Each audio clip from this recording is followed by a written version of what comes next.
What's good, everybody? Sorry for a little bit of tardiness, but you guys know how it is, man. 2 minutes, so good to be here. Subscribe, hit that thumbs up, guys. Very dope show for the day. Very excited.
Super excited for this one, guys. Hit that thumbs up if you're already in the building, you're watching, or standing by.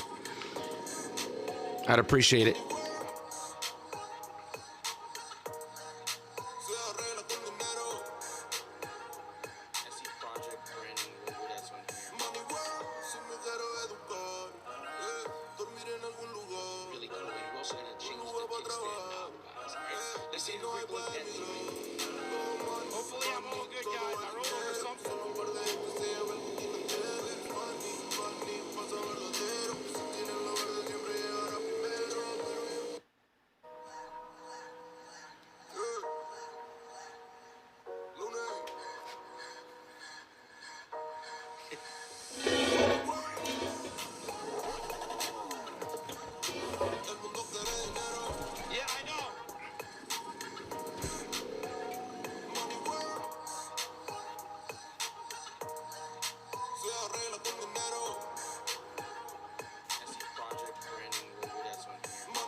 Hopefully you guys can hear me nice and clean today.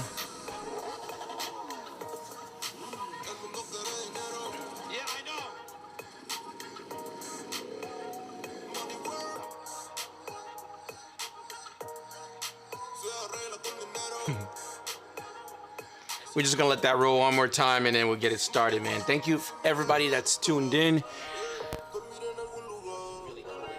Really appreciate it.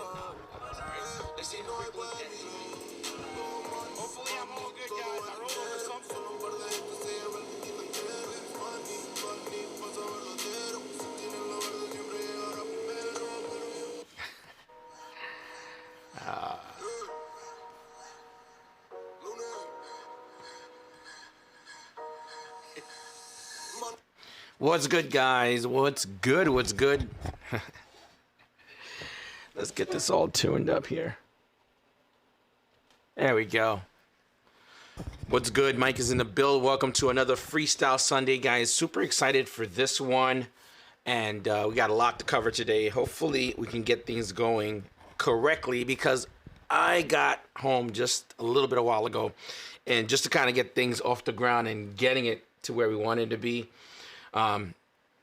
Just a quick heads up, we're gonna have my boy Jose from Track Stars, and a really cool dude. He is avid in the track, world, right here in New York. He rides a lot, books a lot of track sessions, so it's gonna be great to talk to him. Super excited for several reasons. One, I'm not like an avid track rider, so this is gonna be a new experience for me, and quite a lot to learn about, and getting to know and understand what it takes to actually get a track day done and some of the nuances and stuff like that. So he's actually not in the chat yet, so it's something that we're going to be working on getting together. I did send him a notification. So for now, we're gonna, do our usual thing. So if you guys are new, hit the subscribe button, comment down below, new subscriber. And if you are watching, hit that thumbs up. Definitely is gonna help with the algorithm. You guys know a lot of things are changing on YouTube's, and in order to kind of get your channel to be seen, you're gonna need to have it hit the algorithm. That's the only way. As you guys know, I started doing YouTube Shorts I would say last week. This week would be my first week. I dropped my very first one. It's a tip on how to shoot multi-angle motovlog. It's doing quite well actually at the moment. I think it's ranging around 600 views, about 40 thumbs up roughly, a couple of comments on there. So very excited. I already shot the next one, so very excited for that. I also dropped a new video this morning. If you didn't catch it, check that out. It's on the channel. Watch it all the way through. Don't be a bitch. All right, don't cut right in the middle. I'm just messing, guys. Definitely, if you watch an entire video, again, these things definitely help, again, with the algorithm. It's one way of getting the channel back up and running to where we need it to be. So very, very excited for that. And yeah, man, we're gonna do our usual cleanup. Again, hit that thumbs up, subscribe if you're new. Let's say what's up to everybody in the chat, guys. Very excited for that. You guys know how it is, man. Every single time that I do one of these things, I gotta throw on some of the chat stuff. We have our usual Governor D Nice is in the building. What's good? He's actually hit up the new videos, always showing love. That guy Kells, also, he's another gentleman that's pretty active when we're talking about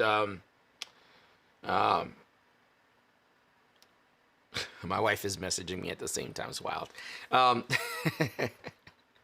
am getting to it, babe. I'm wishing everyone a Merry Christmas. Oh, Happy Holidays. Damn, she didn't even let me get to it. Because everybody's saying it in the group chat. By the way, where was it again? That guy Kells again. He's pretty avid also with doing the track out here in New York. I think he used to ride a lot of street and slowly transitioning to riding track a lot more and stuff like that. So shout out to him. What's good? We have Joel Cuoto saying happy holidays, everyone. Donna Main, happy holidays, peeps. What's good? So you didn't have to tell us that. We knew that was coming. That FZ Rider, cheers. What's good to you, sir? Wife is in the building. We have Elijah.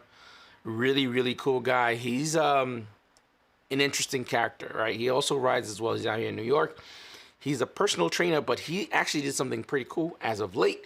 He had an appearance on a Netflix special that was really, really cool. So many interesting people that participate in the channel, at least that watch what we do here. So really, really cool. We also have Cali Moto in the building. Always, always nice to actually, let me see it. Yeah. Always actually nice to see who's part of this. So what's new with you guys, man? If you want, comment down below. I'll definitely go over with some of the stuff. Because what I'm doing here at this time, I'm still waiting for Jose to pop in through the Zoom call. And then we'll patch him in and we'll start this chat. But for now, we're just going to spend a little bit of time together, guys. Right? How was everyone's holiday? So let me know. I want to know. I want to know. I had a really nice one, guys. My wife and I, we kept it really nice and subtle, nothing too crazy. We decided to do no gifts, absolutely zero gift this season, only because, I don't know, man. To me, I feel like there's not much that I need that I don't already have, and anything else that I would really need. Also, we have Moto Hyper, guys. He's another avid rider out here in New York. Came from super, super heavy with the Hyper Motard group, and then transitioned to the Street Fighter now. So really, really dope. He does a lot of customization to his bikes as well, similar to I. And I have the Iron Shepherd in the building, man. Hey, man. So we have a lot of new faces, guys. If you're just tuning in, make sure you smash that thumbs up. It's going to help with the algorithm. It's going to help keep the motion going regarding us putting out content. As you can see, I'm doing a lot more uploads from the moto vlogging, the shorts, and then now that's gonna be including how do you call it, the live stream. So that's a total of 3 uploads weekly. So we're stepping it up. Hopefully that's gonna help us get into the motion. So I know the Iron Shepherd had a question here. Well, then I'm gonna answer that. Iron Shepherd's question is Ducati a good starter bike? That's a good one. Might as well just dive into that while we wait for Jose to kind of get things going. So it's a very interesting question, man. When we're talking about Ducati, I think back in the day, that would be a question I'd say absolutely no to. When Ducati was pretty, not rough around the edges, but I'd say a little bit more challenging to ride. You have to be more experienced. But in the new world we live in now, what we're seeing, some of the bikes that they offer, rider modes, tons of nannies. I mean, you could start on something nice like a Monster. 821, that would be great to start on. Even 800 Monster would be fine. That you can get your feet wet too. Just don't be too throttle happy, in my opinion. Yeah, any other comment you guys want to drop in, that'd be perfect. So right now, we're just going to kind of cover some of that stuff. I'll also do another kind of like answer final questions once we get Jose on the stream as well in the end towards. So, oh, have to mention this. He's pretty active. Again, I know I'm bringing a lot of people that's doing Ducati stuff, but I don't know if it's like purposely, but I guess since if you ride a bike and you're part of a community, it's kind of natural for you to kind of gravitate towards others who have similar style and taste in motorcycles. So Jose himself rides a Ducati Panigale V4 SP, a beautiful bike. He has a, let's see what he got on there. I'm just going to kind of pull that up real quick here just so you guys could see this guy's bike. Very, very interesting. I want you to get a general idea of what it looks like. That SP is wicked, man. I mean, we're talking about tons of mods on there. He also is rocking a beautiful, beautiful Termi exhaust, which would have taken a bajillion hours to actually put that on. Let's bring that up real quick.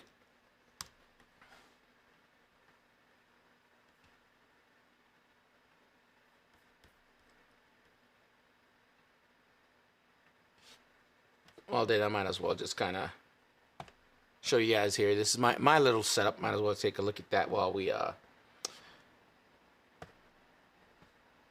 get Jose's Instagram page set up so we can take a quick look at. I want to show you guys his V4, man. His bike is absolutely freaking unbelievable. Look at that. There we go. Stunning bike, man. We have some clean ass. He's a bit of a wild card, guys. We're talking about tons of personality on Instagram. Very, very chill dude. Of course, that's him. Doing some track days he's done in the past. You can see here.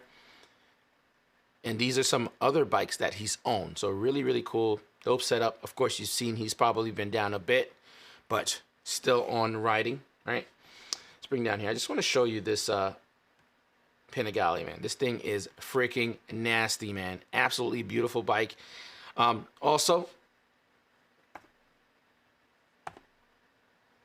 want to say what's up to Brandon Biscasso, guys. A really talented, I wouldn't say moto vlogger, but just overall YouTube content creator, guys. But he also rides, he has a Harley. He also has a Boulevard, a Suzuki. He calls it M109R. Shit, I almost dropped that. See that? I pay attention when you drop your videos. But he goes by like the actual name, not Boulevard, which I prefer as well. Dope guide, man. Welcome to the stream. Yeah, just to go back here, just want to show you. Yeah, this is his setup, man. This guy's bike is freaking savage. Oh, but like I said, if you guys have any question, make sure you you drop it in the live chat. We're gonna cover that as well. His bike is dry clutch. Look at that thing. Absolutely, absolutely stunning bike. And he goes hard. His bike is not just a bike that's just laying around where he's just flexing with it. He's taking it to the track. He's riding it in the street. So it's not one of those, I guess, somewhat similar to me where he has a really nice bike. He actually put it to the test and actually used the bike. So pretty interesting, guys. Let's see if I actually have him on here. That way I can send him that invite for the Zoom chat. So, well then, oh, Black Ducatis look sick. Yeah, man, Governor D Nice, love the way his bike looks. Yeah, I remember making my Monster completely blacked out, and that was really, really cool, man. I loved it for a very long time and enjoyed it quite a bit. And for a long period of time, I just enjoyed the bike. But at some point, I was just, I guess, done with the entire all black look. You know what I mean? So, but it's definitely something that's pretty cool. Let's see here. All right. All right.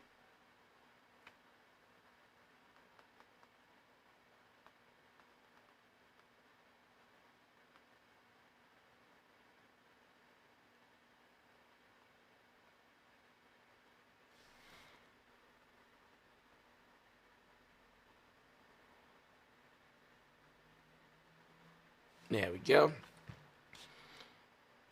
I just sent Jose the invite. Hopefully he comes in and then we can patch everything in. Super excited to actually have him on, man. This dude. We also met on the Josh Herring meetup. We actually met, I mean, from Instagram, we kind of chat and spoke and stuff like that. And nothing really huge came out of it, but it's something that we, you know, immediately kind of chatted up the minute we met up. It's kind of like, hey man, it's going to be natural that we kind of get together, do some content, or at least hook up and ride. And from there we started talking where, hey, what do you want to do? And I'm like, yo, I think I want to be on track at some point, and I just haven't decided. And I was, for a nice period of time, my conversation was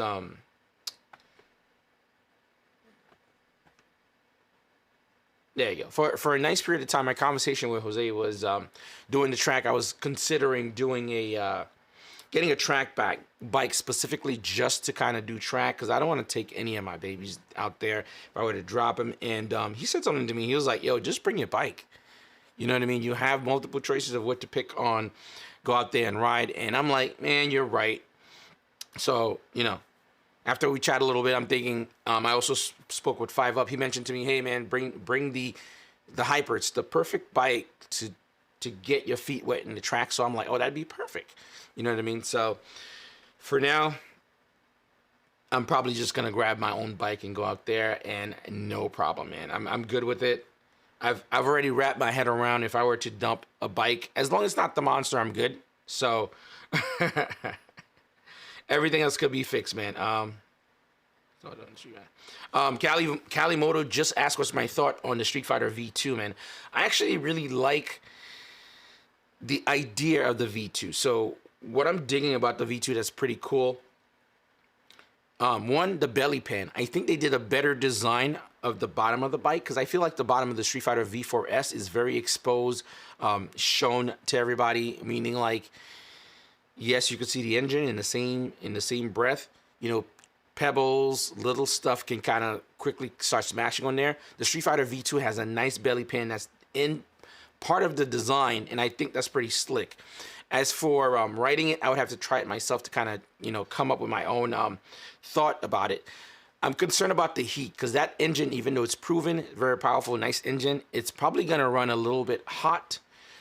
And I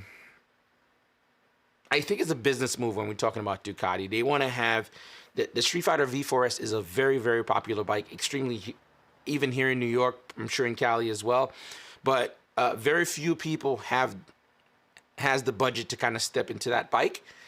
I think the idea was Ducati sat down, they said, hey man, we're going to do the monocoque frame, going to throw a 959 engine in there, keep the styling somewhat the same, and drop the price to like $14,000. Entry price point is going to be perfect for a lot of people that's looking for the look and not the complete V4 engine. So I think that's the brilliance of that idea.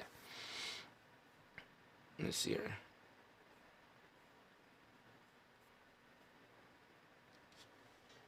Also, I think the other thing it's going to do also, the Street Fighter lineup itself, it's going to, now that they have a V2 and a V4, I think they're going to have a lot more third-party accessories, parts, premium parts for us to kind of explore. That's one of the issues that I have with my Hyper Motard 939 SP. There are very little, how do you call it, third-party mods for it. I know Ducati has a wide variety of stuff that you can kind of grab and add on there. There's a couple, you could hit up Moto Composite for some carbon fiber, but it is super lackluster when we're talking about aftermarket parts. We're talking about the 939, but the 959 seems to be something that's changing that a little bit. All right, let's see what else we got here, man.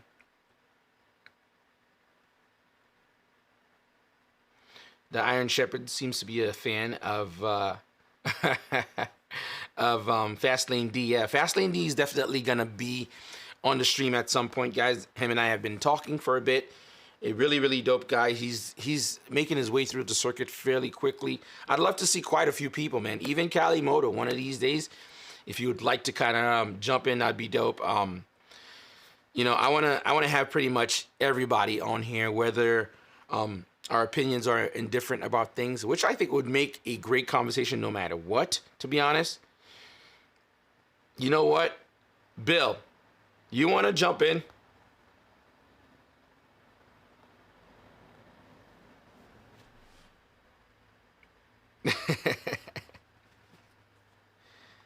Bill can definitely talk track, guys. Bill is very active on track as well. You let me know. Let's rock and roll. I'll send you, are you going to be on your computer or are you going to be on your phone? Just be horizontal. We got to make moves, baby.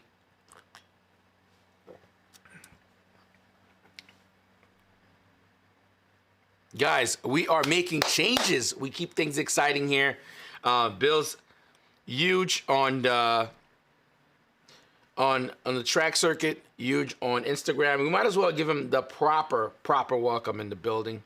I'm gonna pull up his Instagram as well, just kind of show that. Better yet, you know what? We're not even gonna pull up his Instagram. Here's what I want to do. I'm gonna pull up his YouTube actually. Better yet, if you guys are watching, definitely hit him up with that sub. Hold on one second.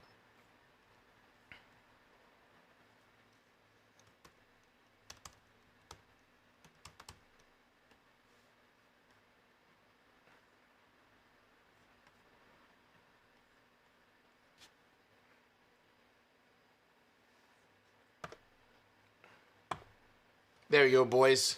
That's Kalimoto's YouTube platform, right? Love what he does, guys. Very well organized. And one of the things that I like about Bill that he does also is his girlfriend's part of his channel, similar to my wife. She's super supportive and she's a badass writer. So, well then let me drop this this link to him real quick. Bill, I'm gonna shoot it through Instagram. All right, give me a second, and then you could just let me see here.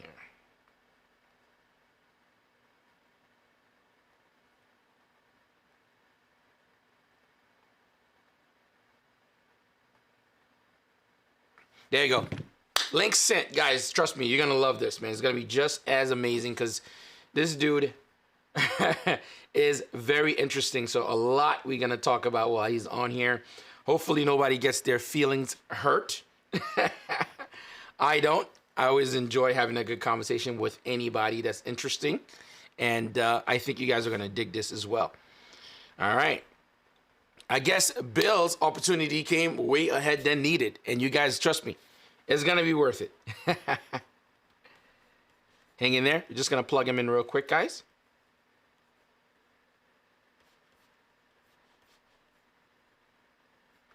Yo, 5 Up is in the building as well, guys. Really cool. There we go. Damn, that was fast. Bill's already here. Fuck, dude. All right. Gallery. I'm gonna pin you real quick, guys. You're upside down, Bill. Can you hear me?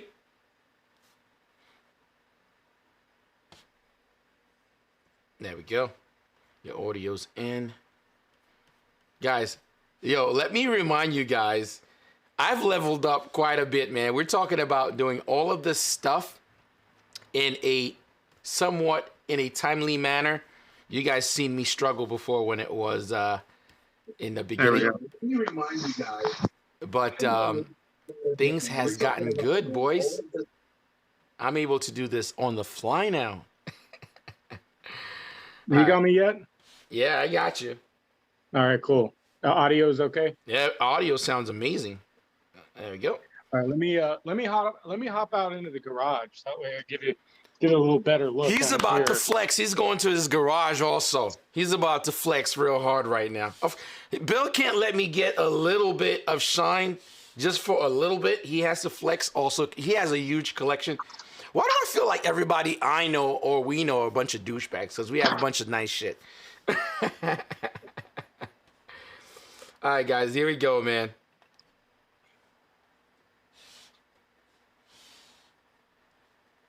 Yeah, let's get some lights on here in the old shop. Yeah, unfortunately, we're more BMWs in the garage right now than we are Ducatis, unfortunately. So what? What? Oh my God! He's defecting. He's defecting. All right, I gotta pull up. I gotta pull up. There's the view right there, though.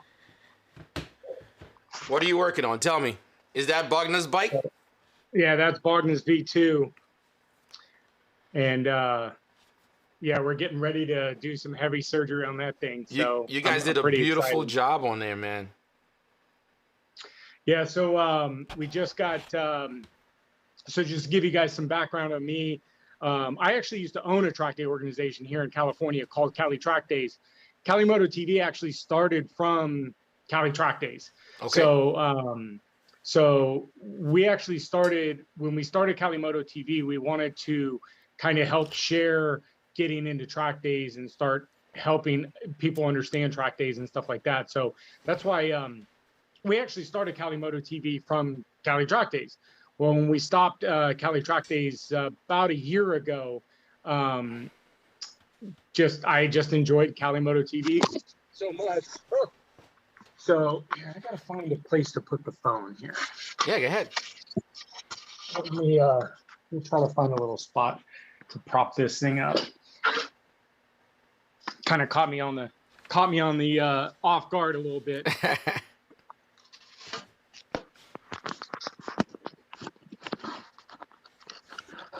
William Schaffner. Oh, somebody's a Trekkie.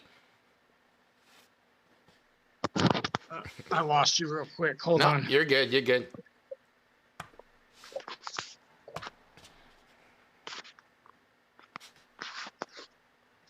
There you go, guys. While Bill get that settled, when he comes back, I'm going to throw him back on, guys.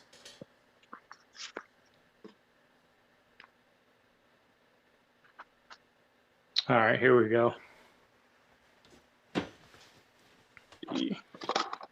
There we go. Let's see if I can get this thing to. There we go. That way I ain't gotta hold it. Guys, this is super impromptu, so. Yeah, sorry, guys. All right, so this should be better now.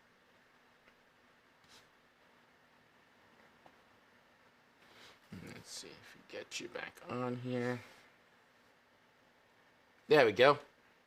There we go. All right, guys.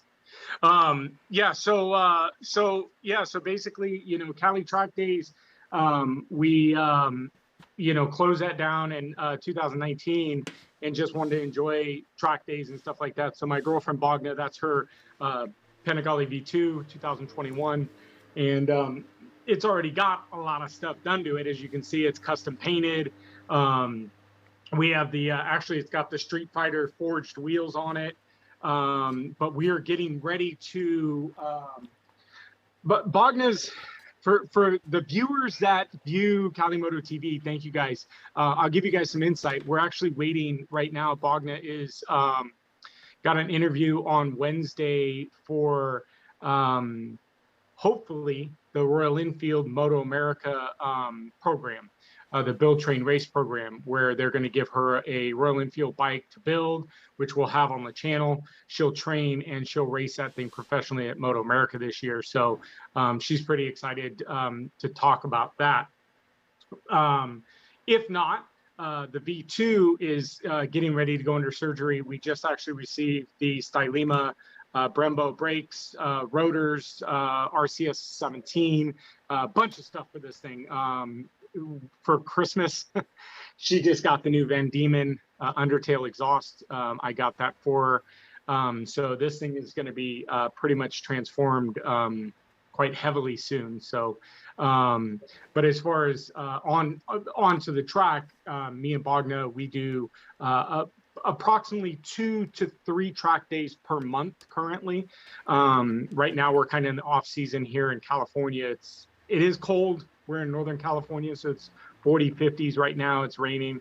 So we will start back up in the track season in February, and we'll run 2 to 4 track days from March until November. So we've got quite a bit of track day experience under our belts and stuff like that. So if you have questions, hit it up in the comments. I'm not on the YouTube, so Mike, you'll have to relay the comments to me. But if anybody's got any questions, but if you want to shoot to me, what questions you have about it, Mike? So one of the reasons I wanted to get like somebody that's really heavy into track, and it still worked out perfect because you end up showing up, and instead of having people waiting, I think it's really cool that you're here. So thank you so much for being part of the channel, at least watching, and at least, guys, Bill and I go back, and he's a great dude. I am gonna tell you guys now, he speaks his mind. Okay, anything that you see that he does on YouTube, he gives his honest opinions. He doesn't really take any favors from companies in order to get positive feedback for products. So that's one of the biggest thing. And the other thing that I love is that he started from the ground up, just like myself, my wife. Everything that you guys see that we have and the value, like our toys and stuff like that, none of it was handed down. So that's one of the dopest things, one of the things that we kind of connect on from the very jump. And I did hear about you guys, the name at the bottom. I'm actually re-rendering and actually redesigning the template to change the name now. So heads up, thank you for letting me know that. So it's perfect that you're here. So he's heavy and making quite a bit of waves on YouTube. So that's pretty cool. And I'm not super active on hitting the track. It's something I'm considering doing. Not considering, potentially will be doing in the future. Can you walk us, some of the, newcomers, somebody like myself, what does it take for you to get it done? How much does it cost? Preparation time? What do you need to do on your bike? So I'd love to hear that kind of stuff. Yeah, so, to start really, first of all, don't be afraid to take any of your bikes.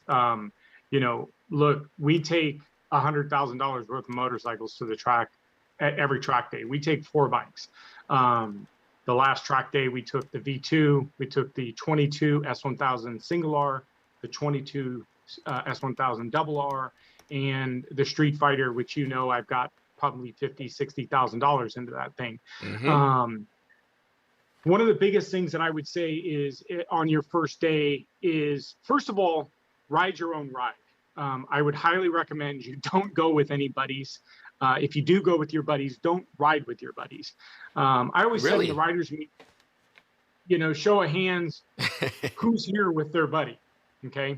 And people would raise their hand, and I go, listen, your buddy isn't going to pay for your bike when he draws you into a corner and you're too hot and you stack your bike and wreck your $20, $30, $40, $50,000 bike. Okay. Don't ride with your buddies. Go out there and ride your own ride. I always told people that my level is here and I ride here. So always ride at 70% of your riding ability. and everyone wants to go out and be in the A group. They want that A group sticker.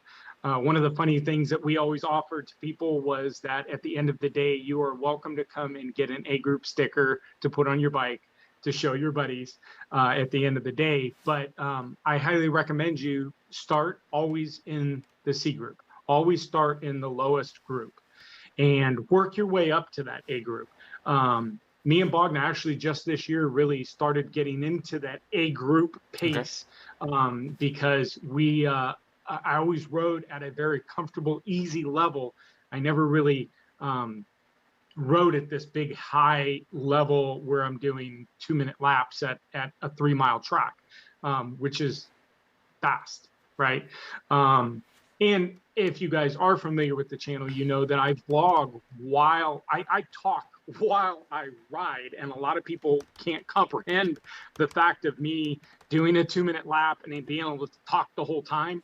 A lot of people, I would say 90% of the people, cannot talk while they're on track. I guess I'm blessed with it. It's so funny that you mentioned that. That was going to be one of the key things I was going to bring up, because just motor vlogging in the streets of New York, it's similar, where people say, oh, how do you go around through the city and you're still able to kind of focus? And I was saying it takes a whole new level of riding track at the rate that you do, at least from the videos I've seen, unsped up guys, all right, really fast. Oh yeah, that's also, Mike, that's also one of the reasons why I like to talk a lot, is because I want people to understand that I'm not speeding my videos up. These are, we're going this fast. Yeah, it is. So, it is tough, man. I also mentioned last time I was on the last stream with 5 Up that I think between 5 Up, myself, you, probably some of the only few that actually put hands on these Ducatis, and even I had such a tremendous amount of help from you when I was doing my exhaust, where you were like, just fucking do it, just apply some pressure, just do it, just do it. So. Yeah, it's so, so back to, your first day at the track, first being prepared and having everything prepared and correct. Most track day organizations are going to give you guys a checklist, or usually they have on their website, of things that you need to do. Okay.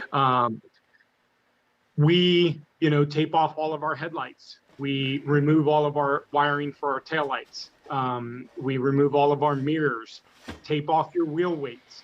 Oh, you got to take out the wheel weights. Yeah, wheel weights are a big thing, because you lose a wheel weight at 130 miles an hour and take one to the chest.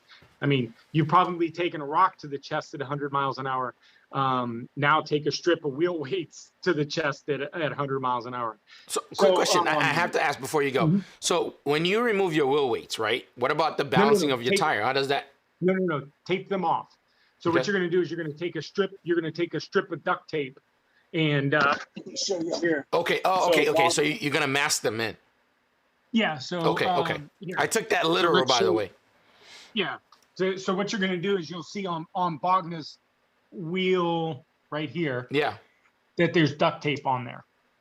So you're going to tape off your wheel weights. You also want to make sure that your chain is adjusted properly, right? So you want the right amount of slack in the chain.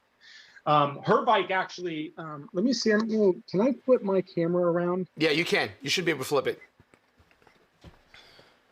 All right, so her bike's actually fresh from the track. She actually hasn't ridden on the street, so she's actually got her headlights taped up, and so there's no headlights. You can actually see they're covered. You want to make sure, obviously, you've got a good brake pad. So you want to make sure that your brake pads. You know what, Bill? I'm gonna fill you up on the entire screen. Let you Let you just go through this with some of the people what we need, because I think this is some crucial stuff, guys. I think it's good you see this. Hold on 1 second.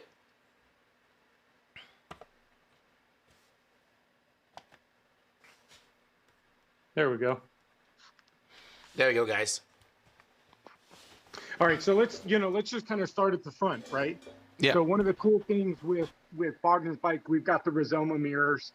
So these are able to fold down. We don't have to remove the mirrors, but you don't have to remove your mirrors. But if you have mirrors, they have to be taped off, okay, or removed, right? So what we do is we just fold ours down. Headlights, again, some track days won't allow you to have the running lights, but your headlights usually have to be either taped off or unplugged. So if you can unplug them, that's great. On the BMW, they're not able to be unplugged, so they have to be taped off, and their running lights are on all the time. Okay. You want to make sure, obviously, your brakes are in very good functional order. You want to make sure that you obviously have good amount of brake pads in the front. Okay. And you want to make sure everything is nice and secure. You want to check all your bolts. You want to make sure your shifter is bolted on, because you'd be surprised on how many people lose the bolts to their shifters and their shift rods. Oh, wow. So make sure, obviously, your shifter is good and tight. Chain slack, again, you want to make sure you got chain slack, and your wheel weights. You can see up there, we have our wheel weights taped off. Okay. Now, tires, guys, you'd be surprised on how many times we get people that come to the tracks that say, oh no, bro, it's all right, I got enough tire. When you get down to these little knobs, okay, so she's running actually a DOT slick on this, okay. So you can see on the S1000R, these are power GPs. And when you get to the edging, when you get down to these bars, right here, there's a little bar, okay? And right here are these little knobs. These knobs are the indicators of when you have enough tread and when you're basically need to replace your tires. When you get down to these knobs, you lose almost 75% of your tire within a track lap or two, okay? So you lose tire real quick, like when you're down. So I recommend all the time, if we're even questionably low on tires, we replace our tires. Always, 100%, okay? So tires are really important, and you want to also have good young tires. Don't have 10-year-old tires, okay? Bill, quick question. How often do you, how many track days would you get out of one set of tires, and how often would you end up changing them? So I would think that would be something interesting for people to know that are interested in this, because if you have multiple bikes, like from what we're seeing right behind there, and you're doing, I'm assuming you're not doing track day with every single one of those bikes. It's pretty much some of your favorites, I'm assuming, right? How often would you be changing those tires, and what are we looking at in terms of costs? Okay, so good question. Bogna burns through a rear tire in about 2 track days, and she runs 2 full sessions on the track. Excuse me, 2 full. She runs 7 full sessions on the track per track day, so about 14 sessions. She gets out of a tire, and then this edge is gone. Okay, what's funny is that you would look in the middle, and the middle looks like a brand new tire, but these edges are just gone. Okay, this is the 2022 S1000RR. This bike has, God, I don't even know how many miles this thing has on it right now. But it is, we are already on our 2nd set of tires on this thing. So we have 846 miles on this bike, and we are already on our 2nd set of tires. So you can see this is this is also the new Evo from Michelin. So this is the 2nd set of tires that we have on this. So we go through tires quite a bit, but if you guys are young, you guys aren't going to be losing this part of the tire. You're going to be using, you need to be using, so we'll talk about use of tire here in a second, but you're going to go through, Mike, you would probably burn through, if you did 4 track days on your Street Fighter, you would need to replace the rear, okay? Okay.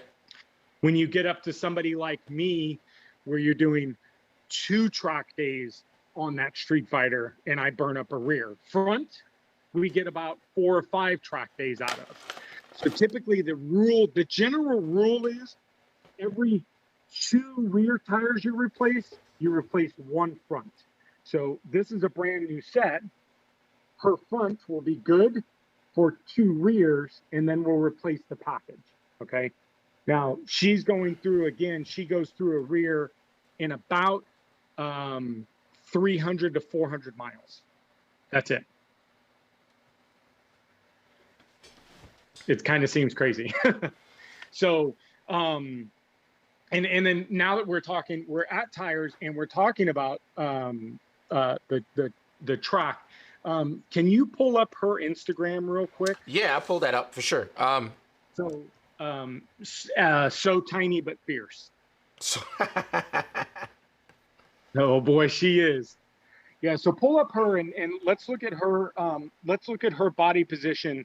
And then what I want to do is while we look at some of her track pictures, so on Instagram, so tiny but fierce. all right, let me just pull that up real quick, guys. Yes, I have a Street Fighter in the back on my background, guys. Get over it.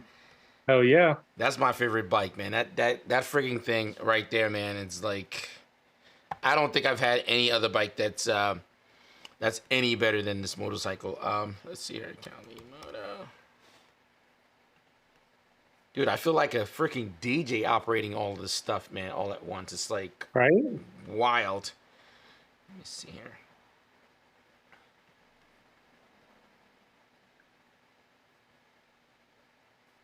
What's her handle again, you said?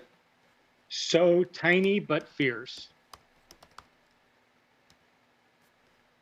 Got it. Yo, that's why I don't follow Bogna. Okay. What? We're about to make that.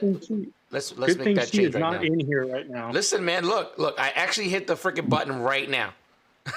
All right. So let's pull up her picture from today. Actually, the picture today is going to be great because it's a good.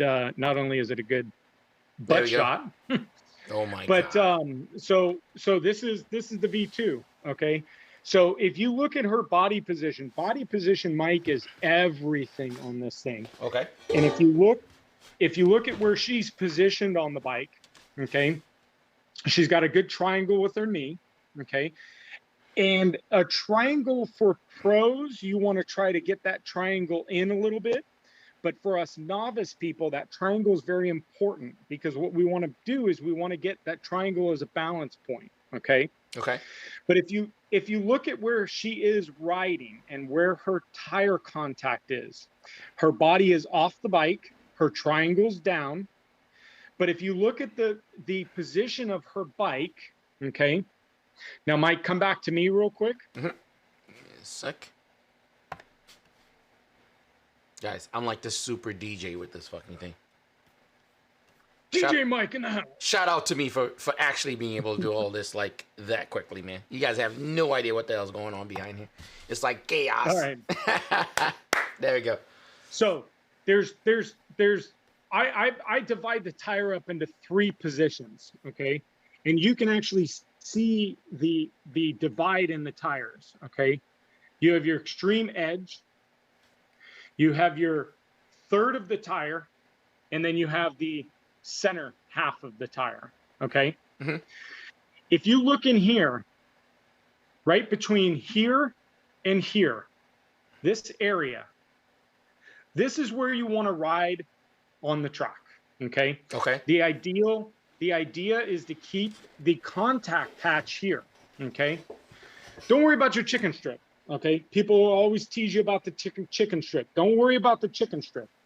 It's actually better for somebody to have the chicken strip than to be all the way to the edge. Now, she's able to ride all the way to the edge, okay? But ideally, if you had that chicken strip of that one little, half an inch over here, that means that you're riding in the contact patch of the tire, which is ideal when you're on the track. This is where you want to be riding on the tire. Now look at this tire. Now I'm going to come over to the S1000R, and if you look, I have that same wear on this tire. Okay. Bill, let me ask you a question. So why do you think people make such a big deal about chicken strips if well-seasoned, almost / I'm sure, at the speed that you're going, at least to someone like me, I could say pro, right? Same thing I would consider with Jose as well. Why do people make such a huge deal regarding like chicken strip if your main contact patch is where you're showing us and the ideal place to actually be? Because your boy tells you got a chicken strip. And your boy doesn't know how to ride. Okay. If you ask any pro where they ride in their tire, they should all tell you here. You're going to go out to the chicken strip. Okay. This is about 5 sessions on this tire at Chuckwalla. Okay. So we're just, we go over. Yes, we go, I think this is 62% lean angle on this. Yes, you're going to hit the edge inevitably. But ideally what you want to be doing is running at that 1/3 angle. So if you look at hers, okay, that's where she's running. Now you come over here and you can see this is the S1000R. Let's see, I don't have too much light over here, but you'll see the same 1/3. See this little spot, that inch? I'm barely getting over to the edge. Okay. Wow. I'm riding in this spot. Okay. So tire choice is very, very important. We run Michelin. People like Pirellis, people like Dunlops. We have been running Michelins for a long time, and we really, really love Michelin. We run them on every single bike. The S1000 XR is on Michelin. The R3, the Street Fighters on Michelin. Everything's on Michelin. And we're just switching over now because after this last summer, we kind of picked up the pace. And now we switched over to what they call a DOT slick. This is basically a slick that we can ride on the street. It's not an ideal street tire. For that, we run the GPs that we're running on the S1000R, but these work really well on track, and it gives you that good grip. Okay. Hold on one second, Bill. One sec. Guys, if you're tuning in, I know I didn't do the regular to subscribe and hit that thumbs up.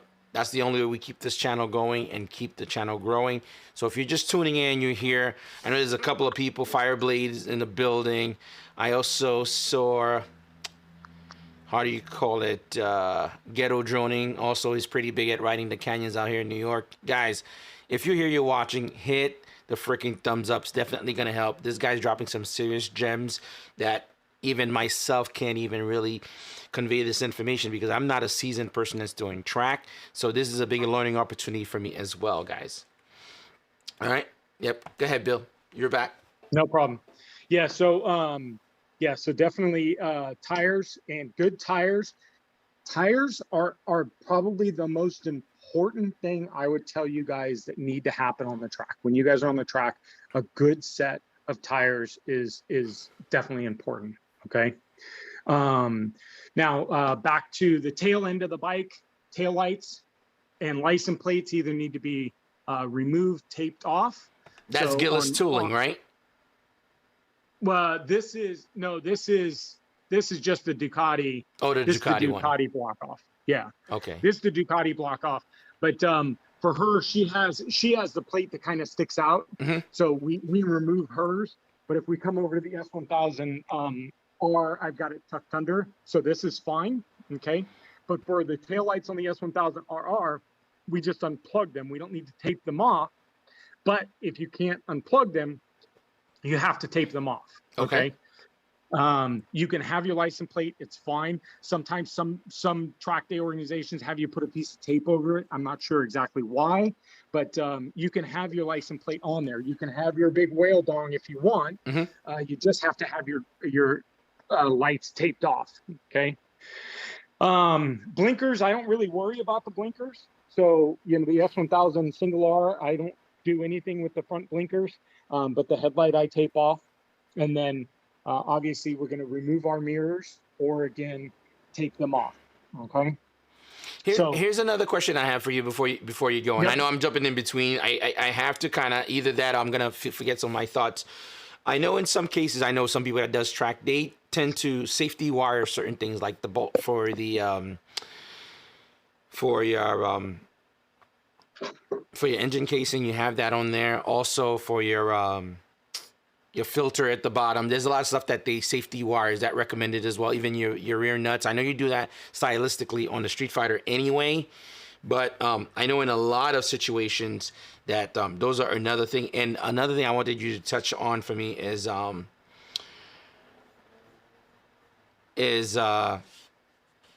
do you call it, pricing for all this stuff, because I know track days could be very, very heavy regarding pricing. So let's hear it. Yeah. So safety wiring is a misnomer for you guys on track days. Okay. You do not have to safety wire. Almost as I for California, I can tell you, nobody requires safety wire of any sorts. It's not required. Okay. When you get into the race circuit, yes, you're required. You're required to take to basically all your bolts that can be removed. Your brake calipers have to be safety wired. Your filter has to be safety wired. You have to do all of that. But as far as safety wiring for track days, 99% of the people, I don't think you're required to. The other thing that is also kind of a misnomer to today's standard is you do not have to run water in your radiator. You do not have to drain the radiator and put water wetter in it. I'm so glad you brought this up. That was going to be another question, because I know they removed the coolant in case if you go down. So now you don't have to do that. You don't have to do that anymore. 99% of the organizations are going to allow you. There might be some organizations that are different. When we went to COTA last year, the organizations made Bogna tape off the reflector on her wheel, and made her tape off. She had a reflector on her license plate, and they made her tape off the reflectors, which was absurd to us because we're like, what? What? Hold on. I just got to explain this to some people. I mean, I know you guys are watching. I don't know. Some of you guys might be active on track. So what Bill's kind of going over, guys, I'm just kind of put it in super layman's terms here because he's going deep. So usually on track when you go on, at least these are some of the basic knowledge, at least I've researched and kind of find out. Your coolant can't, let's say if you were to go down, the reason why you cover your headlights, they don't want anything that could shatter, cause someone harm or damage or your vehicle. The reason they safety wire, like your filler caps and stuff like that in case. Again, with the coolant, if it were to spill on the track, it'll delay everyone, and they have to, that stuff doesn't dissolve quickly. So these are the reason why. And then now, before they used to have people fill it with water instead. So that's something that evaporates. Now it's something that they're removing. That's pretty interesting to know. I didn't think so. I didn't think it was something that I would have changed. So that's pretty cool. Yeah, go on. Times have changed, Mike. Our coolant and these bikes, if you tip over your bike, it's very unlikely that you're going to lose any fluid out of your bike. Bikes have been designed nowadays to not lose any fluid.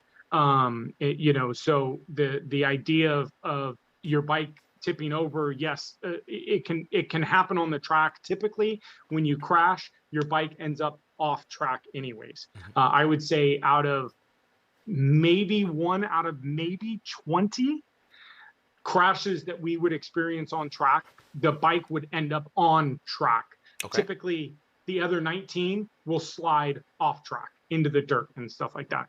So that's really not a big issue anymore. I feel like a kid in like school, just dropping so much knowledge. And I want to mention this, guys. One of the main reasons why it's great to do track, I know we're not talking about this per se.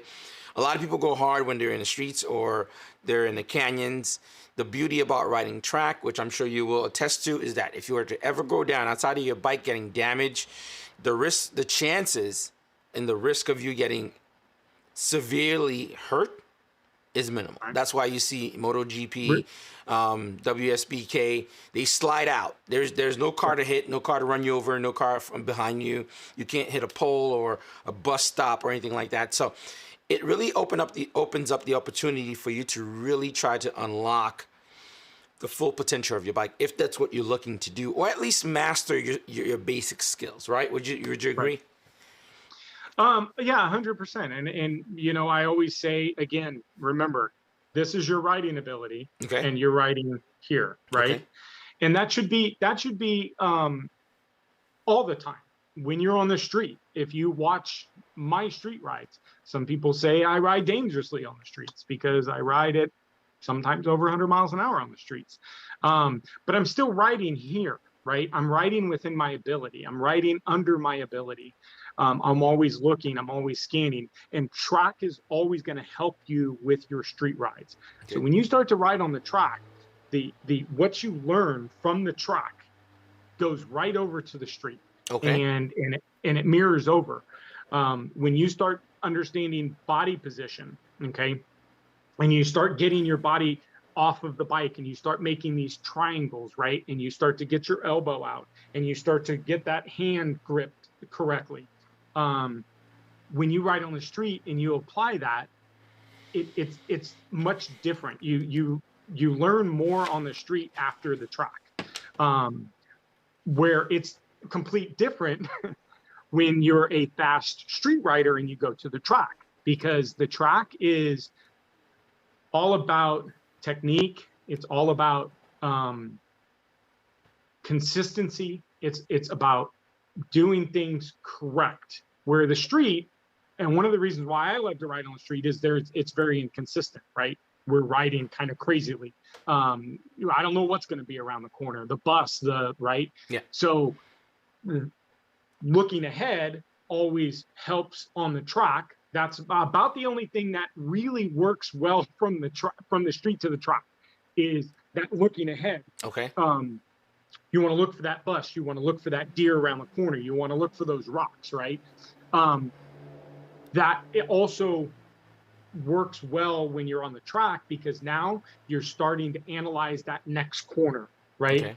You're starting to analyze that inside apex, the outside apex. Where am I going to get into this corner? We'll talk about that in a second. But so that works really well. But all the other inconsistencies that you typically get when you're riding on the street, like stoplights and you got to slow down and a car pulls out in front of you, all this other stuff isn't there for the track. So what you have to understand is when you go to the track, now it's all about consistency. It's all about making sure you're hitting everything correct. You're getting the corners correct. You're getting inside, your acceleration, everything. So if you watch Valentino, right? And you watch his lap times are within hundreds of a second every single time, because he's consistent. So when you start to get on the track, what you want to focus on is being consistent and being reliable. Okay. You don't want to do things that are abnormal, because now other people are consistent. You're always going to get in and out, in and out. And if you start to go out to in, then you get other people that are in to out that go, wait a minute. And that's when bike involved crashes happen, which are very rare. Again, I would say, 1 of 20 crashes involve 2 bikes. Most of the bikes are low sides, where people think that they have cold tires. Okay. I think cold tires a very poor excuse for you mentally not being prepared to be on the track. Okay. So you always want to be consistent, and you always want to go out there and just take your time. If you guys are new to the track and you guys have never been to the track, get in that C group and tootle around the track and get familiar with it. Let me ask you this question. So I'm just kind of interacting pretty much with everyone at the same time, guys. I know I'm looking away and down and stuff. I'm just monitoring things and watching. 5 Up made a very, very good comment here, and I thought I'd read it out and kind of have Bill kind of touch up on it as well. Street riding made me have some bad habits.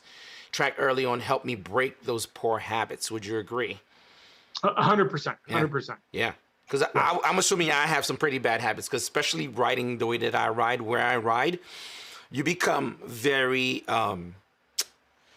desanitized to the way you're supposed to ride properly. And I think what he's probably talking about is body positions, throttle positions, braking, angles, So you start to get bad habits on the street because you're not consistently braking correctly, right? You don't have that lever feel that you're gradually braking. Okay. When you're on the street, you're stabbing the brakes, right? Yes. Oh shit, right? Yeah. And that's not what we're doing on the track. One of the person that did all of our classroom training, Curtis, he described it as a rheostat. And at first I was like, what the hell's a rheostat? And it's like a volume button, right? The volume button. You want to slowly turn up that brake. So when you're grabbing that brake, you're going to slowly, don't jab that brake. Okay. Yeah. You want to slowly grab that brake and pull that brake in. Okay. And then yes, and then you start to get better body position, right? Which again, like I said, when you start on the track, you start to get better habits that help you ride better on the street. Okay, because you're starting to now, when you get into a corner too hot, right? What do? You grab panic that brake, or crack it hard. Yeah. You pick up the bike, you grab the brake, your butt goes like this, and you hope that you don't crash, right? And you guys know the minute you grab your brake, you quickly grab it. If you're leaning, your bike instantly stands up. This is why you see a lot of people go off-road. Yeah. And on the track, those moments happen, but you want to take time to think, and it only takes a second. Okay. And you'll see in some of my track videos that I'll go into a corner hot and I'm like, oh shit. And I'm thinking about it and I don't let it get to me. Okay. And you'll hear me sometimes get into it a little bit more. And I always say that to myself, get into it a little bit more, right? Get into the brakes, get into the lean, get in. Go a little wider, that's fine. But don't panic. Okay. Panic braking is the worst thing you can do on and off the track and on and off the road, right? So panic braking is the worst. When you're getting ready to panic brake, think about how you can save your ass from crashing and get into that corner a little bit more. Okay. And generally that'll just, just the thinking. Don't let this think for you. Okay. So I just want to shift gear real quick. I want to kind of cover this because a lot of people, one of the things I think people tend to talk about when we're talking about track is cost to entry. We're talking about gear. I don't know. Is it per session? Is it like a pass you have for the season? I want to hear your thoughts on that and the best approach. And what would somebody be looking at? Because not only you talk about gear, you're talking about your bike and lightly touch base on, let's say if you do have a bad day, you damage your bike. Who's responsible for that? So I'm assuming it's going to be yourself because it's your bike, your insurance, correct? And make sure your insurance does cover that because some insurance policies will not cover your motorcycle if you crash it on the track. So that's another thing that you guys should probably be well aware of. So I'll give you guys some good pointers about the crashing on the track here in a second because I've been able to experience this with a lot of people that have crashed and insurance and companies and everything. But to get into your cost thing, highly recommend a one-piece race suit. Okay, if you can afford it, get a one-piece race suit. If you can't afford it and you go cheap like Cycle Gear, you can get the Sedici stuff, which is the $500. Understand Sedici's a one-time use kind of thing. Oh, if you wow. crash in the Sedici suit. Wait. Time out. So we're talking about some tracksuit you could use it repeatedly because I remember I showed Jose's Trackstar suit, right? No, Mike. Go ahead. If you crash. No, I understand that. I'm saying the point I'm saying here is some suit, even if you were to go down, you slide out the leather, right? It won't tear. You're gonna have scuffs on it. So you're talking about some brands is only a one time. If you crash, even if you slid with it, it's not completely torn. You should not use it again. So not necessary for suits. Suits, if you crash and it's complete, that's fine. The issue with Sedici suits are the stitching on the suits. I've got Bogna's suit. I just happen to have it under here. And you'll see Bogna's suit, and you'll see how this stitching is all understitched. Okay. So if she crashes, it's all understitched. So the stitching's not going to blow this seam out, okay? Because the stitching is actually underneath. It's got an outer stitch, but the under stitch, if you look at the suit, I don't know. It's gonna take forever for me to get all this. There's just so much little minor nuances, even regarding the gear, safety, and everything else. I wouldn't have known, and I would have probably just bought any suit. Mike, you get what you pay for. Okay, so if you're going to go and buy a $500 suit, expect that if you crash in that $500 suit, that may possibly, most likely, will be the last time you will wear that suit, and you'll have to buy another suit. Okay. When you start to get into Alpine Star and you start to get into, I run Machna. I've got Alpine Star. Bogna runs Ixon. She has 4SR. We've spent the money for good suits, $1,200, $1,400, $1,500 suits. These are suits that I'm comfortable in, that if I crash, I'm going to be okay. We'll have some road rash on it, yes, but at the same time, the stitching and the quality of the leather and the quality of the product is much higher with Alpine Star than it is with Sedici, okay? Because you're getting what you're paying for, okay? So I highly recommend, you know, like I said, if you take it easy, a Sedici suit is fine, okay? Because we're not trying to crash. You're not going to go out, Mike. You're not going to go out thinking that you're going to crash, right? No, absolutely not. Right. Okay. Because if you start to think you're going to crash, guess what you're going to do? You're going to manifest it, baby. Right. Yeah. Okay. So I haven't crashed in 10 years, probably. And in the 5 years prior to that 10 years, I crashed 10 times. Okay. Oh, wow. The last time I crashed at 120 miles an hour, and I walked away without a scathe. Okay. Was it on a track or a street? On the track. Okay. On the track. All right. Okay.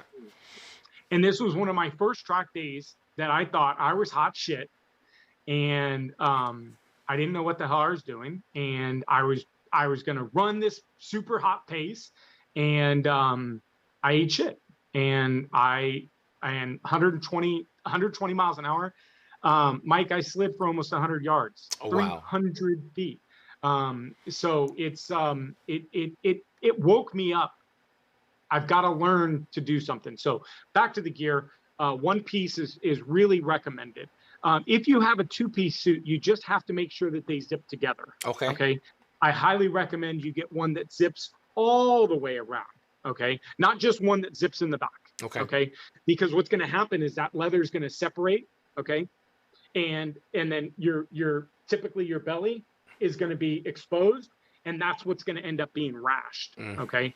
So I usually don't recommend a two-piece suit that just zippers in the back, a two-piece suit that zippers all the way around, or a one-piece suit. Quick question too. I've noticed. I know you ride street also, and you ride track, and you have your suit. Did you just get completely? Because I know you're in Cali. It's pretty hot out there when it's hot. I ride, and I noticed you wear your suit whether you're riding street or I ride track. in a leather suit, regardless. The only time that I won't ride in a leather suit is if I'm going to Tootle on a cold day. Okay. So if you look at one of my last videos where we took the S1000R and the RR and the R out, me and Bogner were both in street gear, two-piece street gear, which is fully padded, back protector, elbow protectors, knee protectors, and zip together, complete zip togethers. And we know that we're not even riding here. We're riding here. You're pretty much coasting, cruising. Yeah, we're cruising. We're cruising. Except that last video, we're kind of hauling some mail. But yeah, so you want to make sure, so I personally am in leather 90% of the time that I ride. Okay. Street or track. Boots, you want to make sure you've got good calf-high boots. You don't want street boots or street shoe boots like Alpine Star will do the ankle boots. You do not want to ride with ankle boots. You want to ride with calf boots. Okay. Because you want these boots to protect your ankle. Okay. Your ankle will snap as soon as it hits the ground. Okay. Typically, you're riding and your feet are coming out like this. Okay. And if you've got no support in your ankle, then your ankle is just going to catch and snap. Okay. So absolutely no tennis shoes, no cowboy boots, no work boots. You want a good calf-high boot. Okay, under the leathers or over the leathers. That's a preference to you. I wear mine over the leathers, right? So it's a nice streamlined boot to leather, no issue. Okay. Okay. Gloves, you want to make sure you got gauntlet style gloves. You want gloves that come up to past your wrist. Okay. You also want a nice strap on your wrist because, again, you want to get support on your wrist just in case you do go down. Again, the first thing you do is you put your hands plant your hand, yeah. So you want to try to have that gauntlet style glove. Again, you don't want to ride with those street gloves that only come up to here. Okay. Again, if you go down, your gear is going to stretch, and now you've got an area of exposed skin. Okay. We don't want exposed skin. So that's the other thing. And helmets. I can't tell you how important helmets are, you guys. If you don't take anything away from this at all today, please understand. She has a $1,400 Aero exhaust on this. The BMW has a $1,200 exhaust. This thing has a $1,200 exhaust. Your Street Fighter has a $3,000 exhaust. Yeah. Okay. Your exhaust is going to save your life. That's true. A good helmet is very, very, very important. Okay. Spend the $1,000 for an Arai, a Bell, a Shoei. I use what's the helmet I'm 6D. using right now? I use the same thing with you. I use a 6D. Yeah. I use a 6D. Okay. You have some very interesting technologies in it. I will tell you this now that we're talking about helmets. Okay. Yeah. All those helmets up there, going the wrong way. Okay. Yeah. All those helmets are retired, and they're retired for a couple different reasons. One, Wagner had a little spill, and her last Shoei had a little spill. She scuffed the side. Done. Okay. One of my AGVs up there, I took a minor, a little fall over, and I hit right here, and it's scuffed. Done. Okay.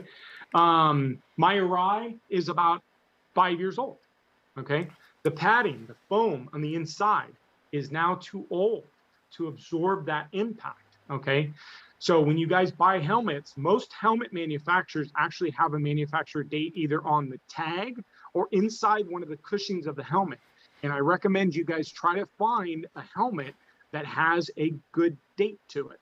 Okay. Okay. You don't want to buy, and a lot of times you see an Arai that's $1,000 helmet that's $500 now. You know why it's $500? Because it's at its end of its life. It's been on the shelf for the last 4 years. And typically manufacturers... Guys, Bill, I'm going to stop you guys. You have to hit the thumbs up if you're watching. If you're watching this later, if it's after this is posted, you're watching, all the gem that's being dropped on here, at least for that, hit the thumbs up. Because that is amazing. The whole thing with the time, with the helmet, come on. Tell me that you guys knew about this. If it's sitting on the shelf for so long, and that's why you do the price drop on it. Or sometimes it's an old design, yes, but these are all small things that's going to be awesome for you to know when you're out there, if you're starting out, or even some seasoned people.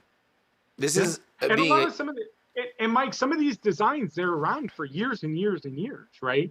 So you don't know when, if it's if it's a 2015 helmet, that you may have the same design for 5 years. That's like true. I said, check the inside. If you pull, typically it's right on the back.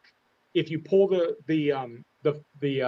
cushioning off, typically there's either a tag back there or there's a manufacturer date, and you want to make sure you get a newer date. If you're buying a $1,500 helmet, you want a new date.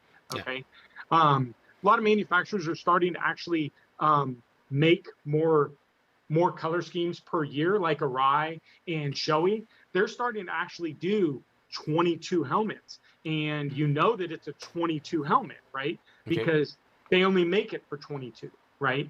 So a lot of these also, if you're like, you want the I don't know if it's a Rye or I don't know what Valentino Rossi AGV. AGV. AGV. The fish one where he's got the fish eyes, or those are old helmets, you guys. Those are old. They look great, but they're old helmets. And so, you know, be careful with that, because the helmet, that's your lifeline. That's your lifeline, you guys. I agree. Guys, if you out, you buying expensive bikes and you out there buying expensive exhaust, get yourself freaking a damn good helmet as well. Like I said, that could be your last time riding a nice bike because of the stupid helmet you didn't spend on. So that's cool. Cali track days, we would sit and just be like, this dude's got a $50,000 Ducati and he's got a built helmet. That's a whole other stream that we're going to be doing, guys. Bill, what are we looking at in terms of price point to do these? And because that's one of the key things that kind of shy people away, I think, having to pay to ride in a space, which is track. So I think what you're really paying for is safety, having someone that's there to actually guide you. So the money goes a long way when we talk about paying for track. Again, guys, I'm looking into this as well. So how much are you looking for per session? Okay. So generally, most track days provide a 20-minute session. Good. 20-minute session. Okay. 20-minute sessions. Okay. Typically, they divide the hour into 3 different groups, A, B, or C. Okay. And they're going to divide 20 minutes in per group. Okay. So every hour, you're going to be on track for 20 minutes. Okay. So again, I love the get what you pay for thing, right? Because track days, no different. You get what you pay for. If you are finding a track day organization is supplying typically $150 track days, okay? Here in California, $150 track day means that they have to put 50 to 60 people per group in to pay for the track. They have to have 150 people out there. The more people that you have on the track, the more unsafe it is, okay? So you get what you pay for. Okay. $150, you're going to be riding with 50 other people on a 2 to 3 mile track. It is unsafe because you're going to get those people that are all over the place, okay? Generally, here in California, at least I can tell you, the going price is about $170 to $190 per track day. Okay. Okay. Me and Wagner, we prefer to pay the $250 to $300 for a more exclusive track day. These exclusive track days are real nice because they're either 1, 2, or 3 groups. Sometimes we'll do open track days. An open track days means there is no group. You can go on track whenever you want. Okay. And you're limited to about 40 people that are going to be on track. Okay. But these are $300 days because they've got to pay for them, right? Okay. Or what we'll do is we'll go on the 30-minute sessions. We like to do a lot of the 30-minute sessions, the 2 sessions. They'll have an A, B group and a B, C group. And they'll only put about 30 people per session in there. So it's very limited because then the quality of your riding is going to be far better the more you pay, typically. Okay. So I would say, over in New York, there's a couple people I know, Penguin Race School, I think it's called Penguin School, Penguin Track Days. I have attended, he has helped with Ducati days here in California, and I really like his system. I really want to get over and ride on the East Coast with Penguin because I like how they do things. Quick question. Now, for that price that you're paying, are you just riding the track, or there's an instructor there that's going to guide you and kind of like observe and all that stuff and help you? I'm gonna give you that on part 2 here. So we're going to talk about price, and we're going to talk about what you get for your money. Okay. So pricing is going to really vary. But what I would say is, if you guys are new to the track and you see $150 track day, I would call the organization and just ask them how many people are on track. Okay. The general rule is not to exceed 20 people per mile. Okay. That's maximum. That's a packed track. Okay. So if someone says, oh, we have 70 people, and it's a 2.5-mile track, you're packed. Okay. But if you call them and they go, oh, we stop at 40. Okay. Our limit at Cali Track Days was 40 people. Okay. On a track that allowed over 60 people. Okay. Okay. The reason why under, we did 40, which is nice. We went way under. Now, we were an exception to the rule because we were $100 track days. Okay. So you don't get what you pay for because you got less riders for less money. Okay. So do your research when you guys are looking at a date and everything. Don't be afraid to email or call the organization and ask them questions like, how many riders do you have? How many groups are there? And to your question is there instruction? Okay. So instruction is a very good part of a track day organization, because you have two kinds of track day organizations. You have a race track day organization, which is basically they are the people that are attending are racers. Okay. If you are in an organization that is going to be a racer organization track day, I would highly, highly recommend you not go and your first 10 track days to a racer organization, because these track days, they sell out and people they'll buy their tickets, and it's a shit show, and it's a race practice. And you're going to be out there and you're going to be, holy shit, all these people are blowing by you. And, I thought there was a 6-foot or 8-foot passing rule, and these people are rubbing up against you. So they're really using it as a practice run for their professional work. For the races, exactly. Exactly. And you think that you're in the C group, so you're safe? Oh no. These A group guys, they'll buy a C group pass because that's the only pass that they got left, right? So you want to find out if that organization is a race organization, or if the race organization, or if the organization is a schooling organization. Okay. And this is the organization, Mike, you need to find. Penguin Racing is a schooling organization. Okay. Typically, they're going to have instructors. Okay. In addition to what they call control riders. Okay. So a control rider is in theory designed to, they're the cops out there. They're designed to make sure that everyone on track is riding safely on track. Okay.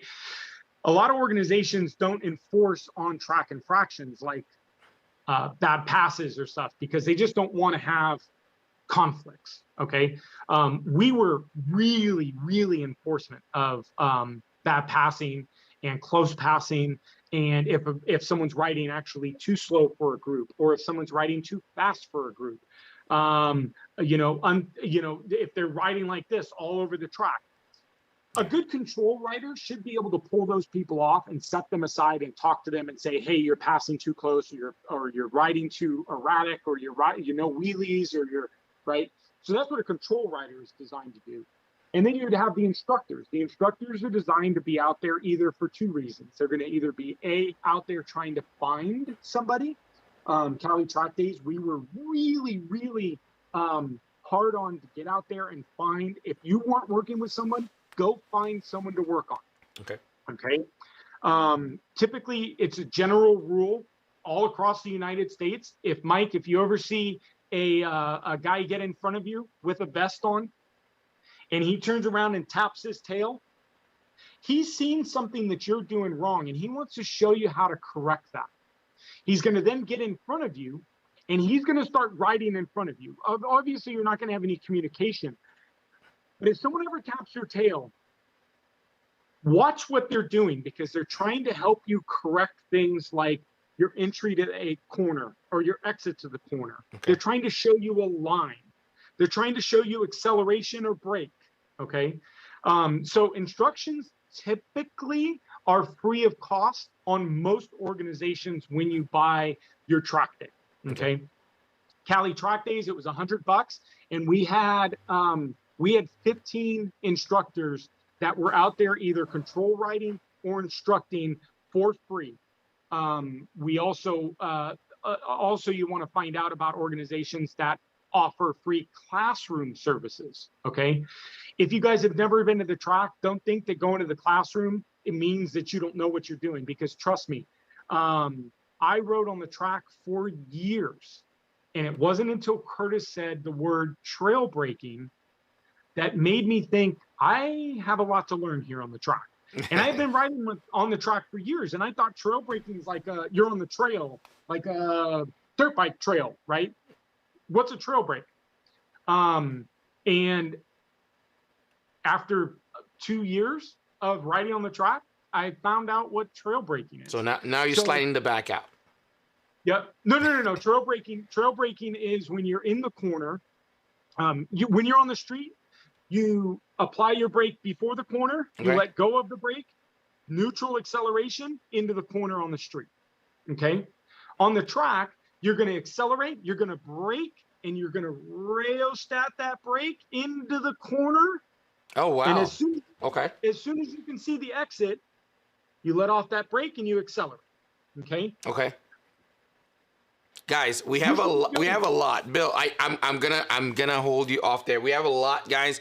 Most likely, I'm probably gonna have Bill come back and we're gonna chat up about a lot more, guys. Bill, we're running a little bit long, so what I'm gonna do is would it be okay if you just give us a quick little run through of your stable? Actually, I just want to kind of show off your bikes and stuff like that. Come on, man. You know we have to show the goddamn bikes.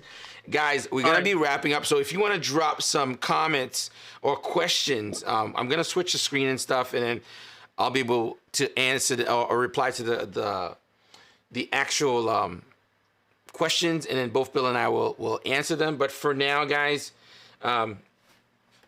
drop your question. Bill is going to show us the lineup, and we're going to be wrapping things up shortly. We are running a little bit longer than usual, so heads up.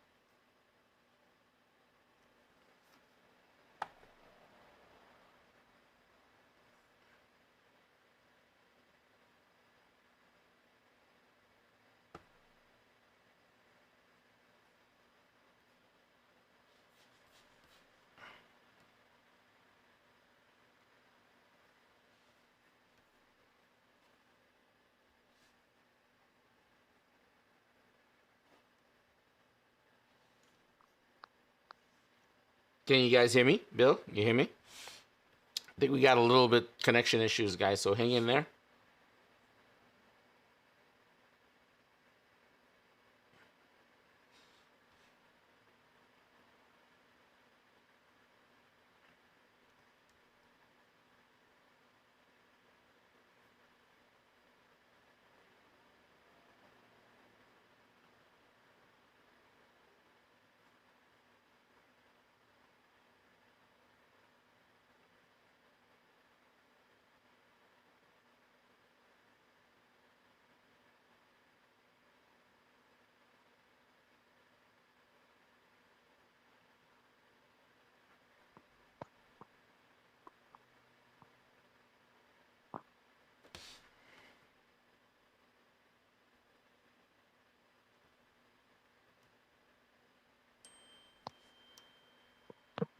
Hey, Mike.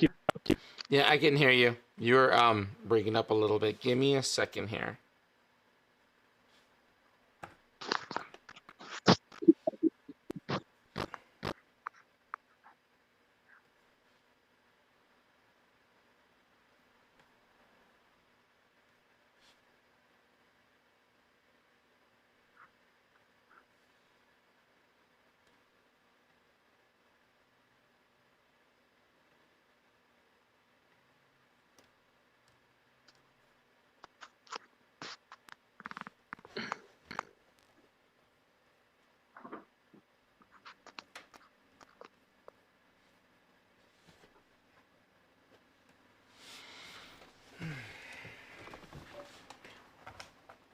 Let's see.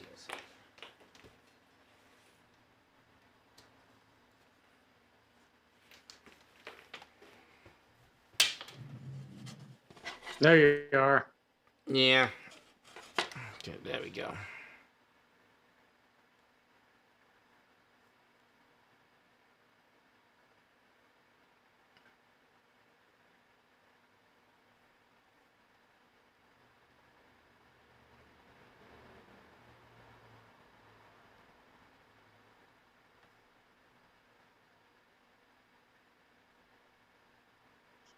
There we go.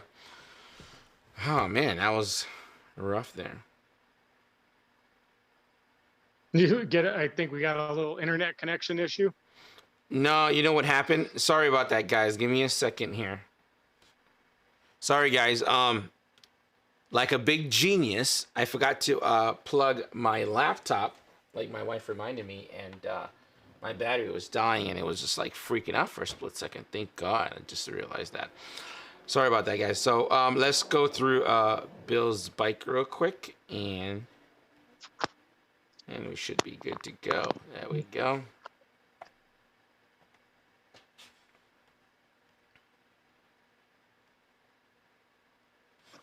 Let's see. I'm just gonna pin you real quick here. There we go. Bill, you're good to go, guys. All right, you guys. Man, troubleshooting on the go, guys. Smash that freaking thumbs up for that one. I'm like, wow. I didn't even sweat a little bit, man. I got that back on track. All right, so if you guys aren't familiar with my garage, give you guys a little bit here. So this is my girlfriend's 2021 Panigale V2. Obviously, we've got it custom painted. Yes, Panigale V2. And so this thing is getting ready. If you guys want to see some stuff on the V2, we've got tons of stuff here. Bunch of parts. We've got a whole brake system going on. This is a carbon fiber underbelly. We have a new Van Diemen exhaust coming for here. Tons of stuff going on with the V2. So stick around if you guys are interested on that. The newest bike on the collection is the 22 BMW S1000 RR. Right now, it's just starting to be built. You can see we've got a few things done to it. Rizoma Mirrors. We had some problems with some blinkers, so that's why it's kind of torn apart here. 22 BMW S1000 single R. This is quickly becoming one of my favorite bikes in the stable, actually, believe it or not.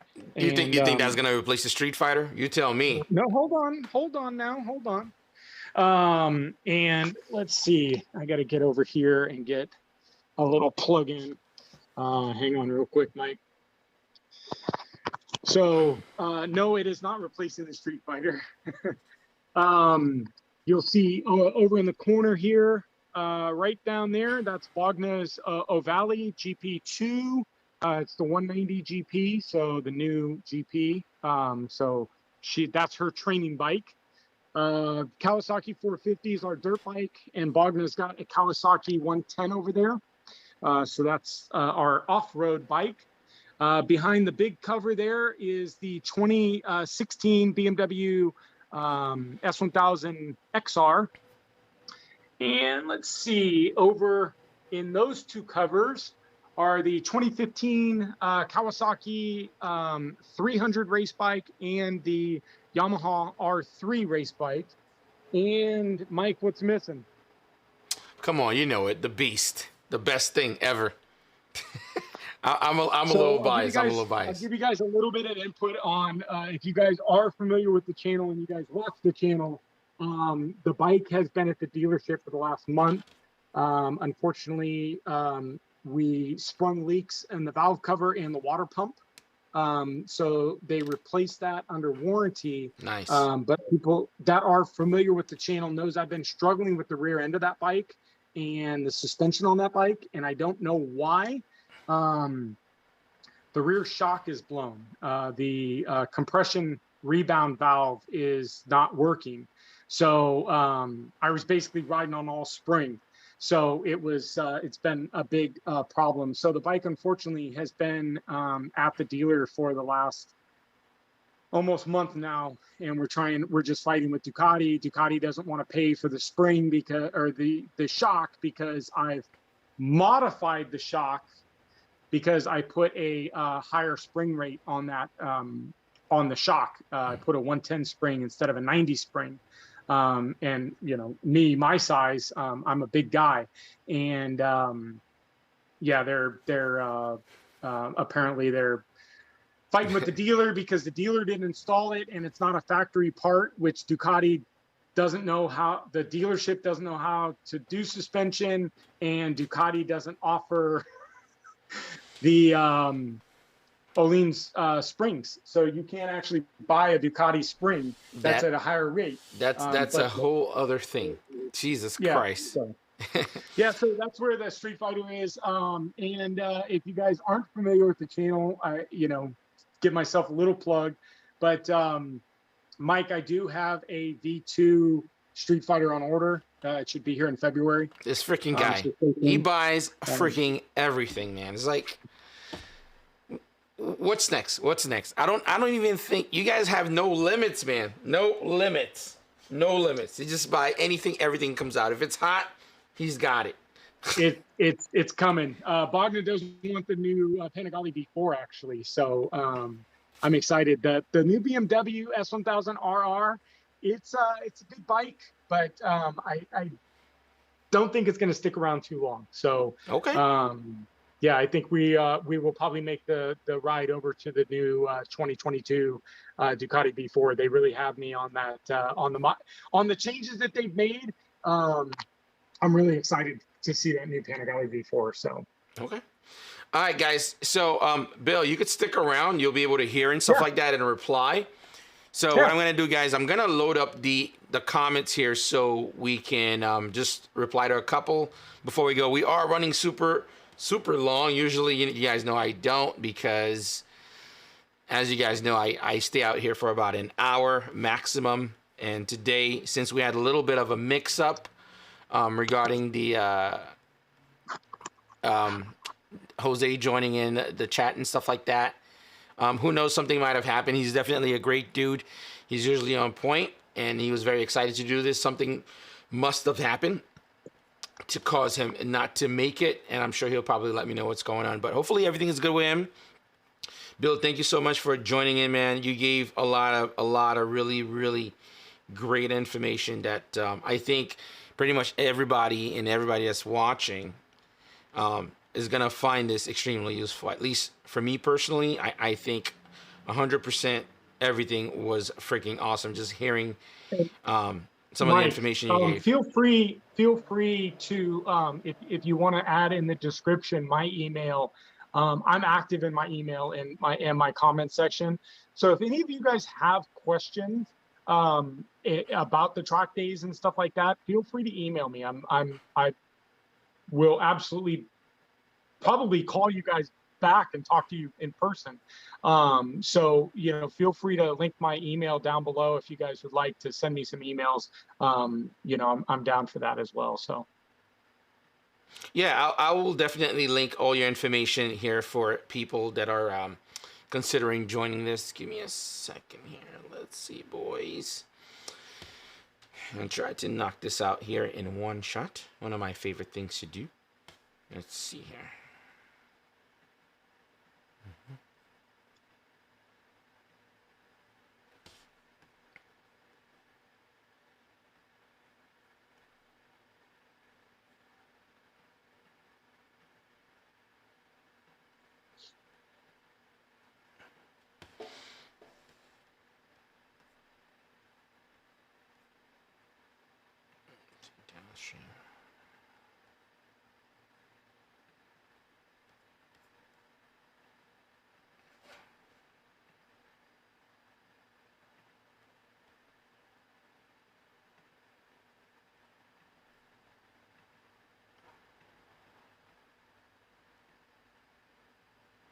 There we go.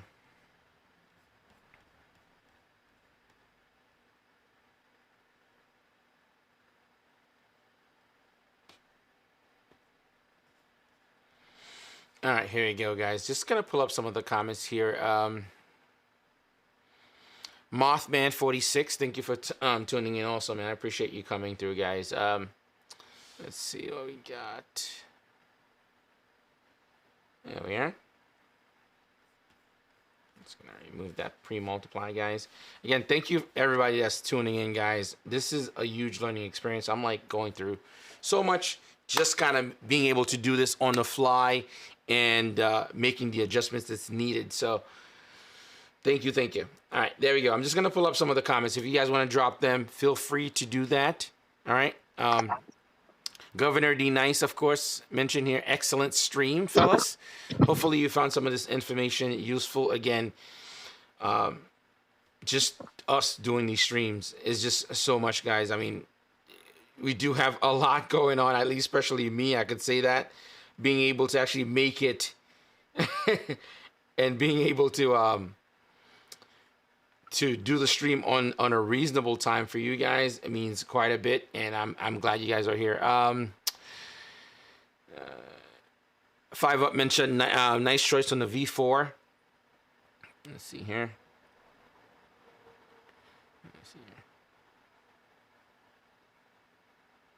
Somebody did ask me here. Let's see what bike I'm planning to do for the track. Mothman again asked if I was going to use the Monster for the track. I would probably, most likely, never take the Monster to the track, only because, like I said, my wife and I have a lot of memories of riding that bike, and I would, out of all the bikes, if anything were to happen, that's the one I think that would probably bother me the most, because we've shared a lot of adventures, and as you guys know, she doesn't usually ride anymore, only because of her condition and stuff like that. So we kind of just parked the bike. I was planning to kind of sell it and get rid of it and get something else. She kind of refused to kind of get rid of that bike, so it's just kind of sitting there. It's gonna probably stay on the lift or whatever. Hey, Mike. Yeah. Honestly, I would probably say the Monster out of your collection is probably the best bike to take to the track. Really? Yeah. I would say it's an easy bike to ride. You really want to get something easy. You want to get something that you're comfortable with. So you definitely want to try to get a bike that you can control and is easy to ride. It's something you're used to. The Monster is it. So. Mm-hmm. Brandon Biscasso mentioned here that he is going to be doing a track day himself at Barber one day. That's the closest track to him. So listen, man, we're all going to probably do it, I think, at some point, because it seems the more and more people I speak to, the learning process, what you gain out of it, all the mistakes you kind of learn and correct from, I think it's a great thing. And I'm just hearing some of the information from Bill tonight alone really kind of push me to kind of getting it done. And I'm not going to focus about getting a bike specifically for that. I'm really just going to grab one of my own bikes and just do it. That guy Kells mentioned that I guess New Jersey, NYST, it's a good place for you to kind of go and do track also. That's one of the places out here in New York. It's in New Jersey. So that's where most people that I know that are in New York, they go. And they all seem to be pretty big advocate of it. They actually partnered, I think, with Ducati New York, actually. So they tend to put stuff together. Let me see. Fireblade Pilot also made a mention here about a great example for the Harai helmet. The Shoei helmet.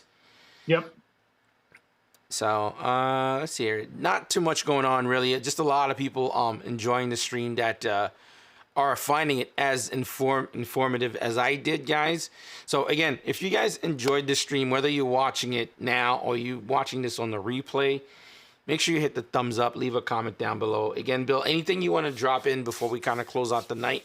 I am running super long. Usually it's an hour, but I had to extend it because of the a little bit of thrown off by Jose not being able to make it. So I kind of figured I'd extend it, make sure that, you guys get the right time frame for you being here. So anything you want to throw in. Also, let them know your YouTube channel. So whoever's watching, they can go and sub. Yeah, so obviously Kalimoto TV, we're out here in California, and Yeah, it's just you know, Mike, we've been working for the last year to kind of together on some stuff on our Street Fighters. So I appreciate you having me on, and definitely, you know, hit me up anytime. And for anybody that's got questions, feel free to, you know, hit me up anytime. Um, but yeah, you know, it's great to talk about the track. I love the track. If you guys are you know, new to the track, you know, feel free to look at some of my on track videos.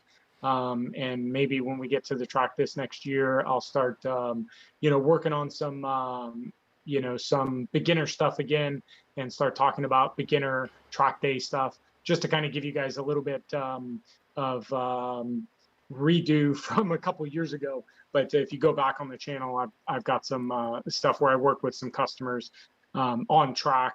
And no, I enjoy the track. I think once you guys get bit by the bug, you guys will really enjoy it. But like I said, you know, always ride down here. You know, take your level down. Don't take your ego. Don't ride with your buddies. And just go there and have a good time. And you're gonna quickly realize how much fun it is. And you'll end up at the track a couple times a month. So it can be expensive, but it's a blast. So.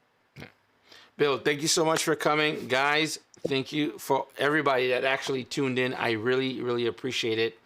I'm just going to kind of wrap things up. Hit the like buttons. Yes, please. Likes. And shares. Share this thing. If you guys are new, you know, it's also very important to share the videos. Share and like, comment. It's all the YouTube algorithm that they like to hear. So yeah, it's definitely a really big deal. Guys, thank you all for tuning in.